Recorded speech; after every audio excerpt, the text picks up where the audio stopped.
Assalamualaikum warahmatullahi wabarakatuh. Di sini kami dari kelompok 5 akan mempresentasikan hasil diskusi kami mengenai distribution dan delivering value yang beranggotakan Aulia Rahma Ersa, Arsyela Nuraini, dan Norma Anggraini Rahmawati.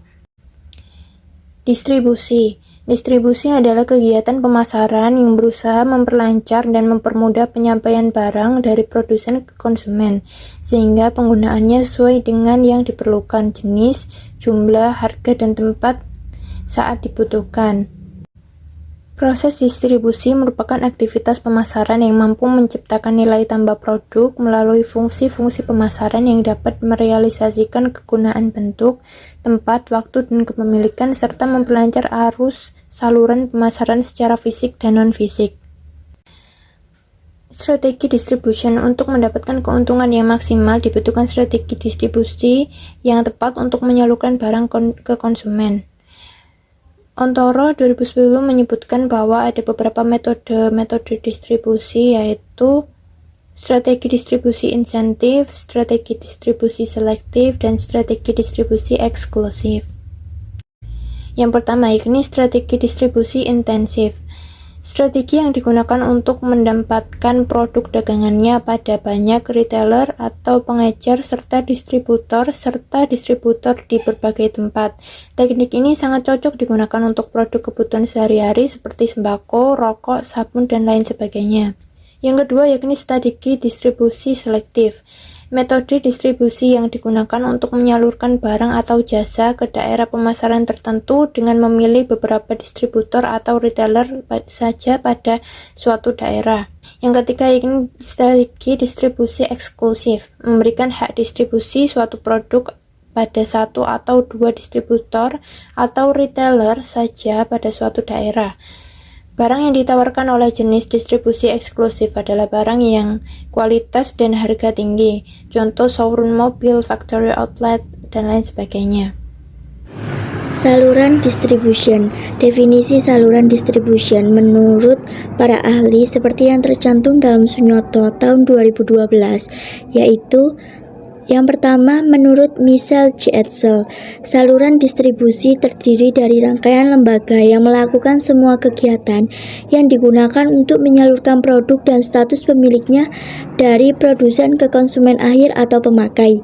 Yang kedua, menurut Suhardi Sigit, saluran distribusi adalah perantara para pembeli dan penjual yang dilalui oleh pemindahan barang baik fisik maupun pemindahan pemilik dari produsen hingga ke tangan konsumen. Yang ketiga, menurut Basu Swasta DH, saluran distribusi merupakan suatu jalur yang dilalui oleh arus barang-barang dari produsen ke perantara dan akhirnya sampai ke pemakai. Selanjutnya mengenai delivering value. Value delivering process adalah tahapan yang perusahaan gunakan untuk menciptakan produk sedemikian rupa sehingga memberikan nilai maksimum kepada pelanggan yang menggunakannya. Customer value adalah salah satu aspek penting yang harus ada dalam kesuksesan bisnis. Ketika menjalankan kesuksesan bisnis, kesuksesan bukan hanya dinilai dari seberapa besarnya angka penjualan atau angka keuntungan yang didapatkan dari penjualan, namun juga harus dinilai dari customer value-nya. Customer value merupakan manfaat yang diterima oleh pelanggan secara menyeluruh, baik itu intangible ataupun intangible, yang dikurangi dengan pengorbanan yang sudah dikeluarkan. Dengan hal itu, maka Anda bisa menemukan tingkat kepuasan dengan mudah. Jenis-jenis delivering value. Customer value terdiri dari 4 jenis. Yang pertama ada functional value. Functional value adalah solusi yang ditawarkan oleh produk pada pedagang. Dan yang kedua ada monetary value. Monetary value adalah penilaian tentang kesesuaian harga dengan kualitas produk. Yang ketiga ada social value.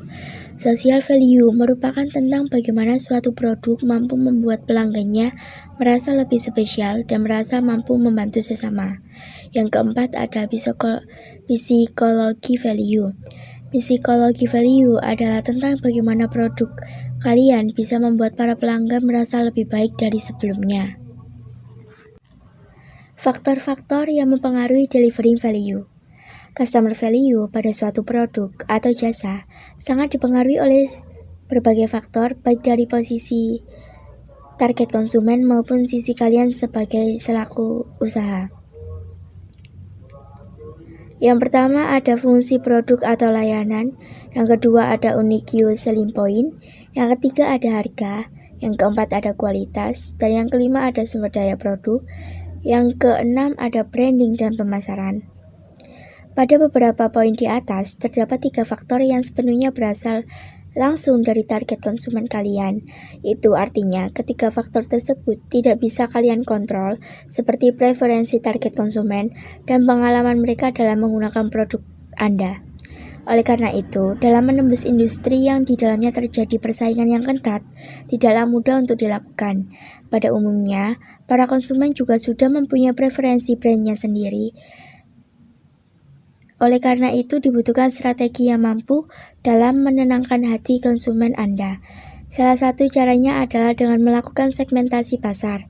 Cobalah untuk melakukan riset agar Anda bisa memahami berbagai kebutuhan konsumen yang saat ini masih belum terlayani oleh kompetitor Anda.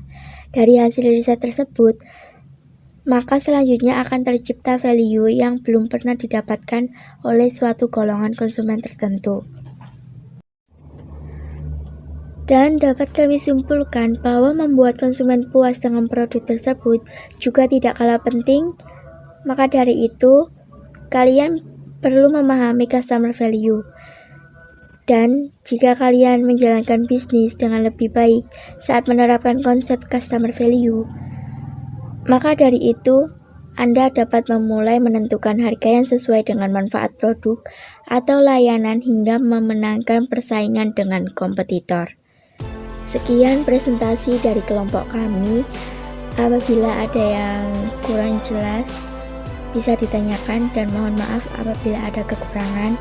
Wassalamualaikum warahmatullahi wabarakatuh. Masa depan dimiliki oleh mereka yang percaya akan keindahan mimpi mereka.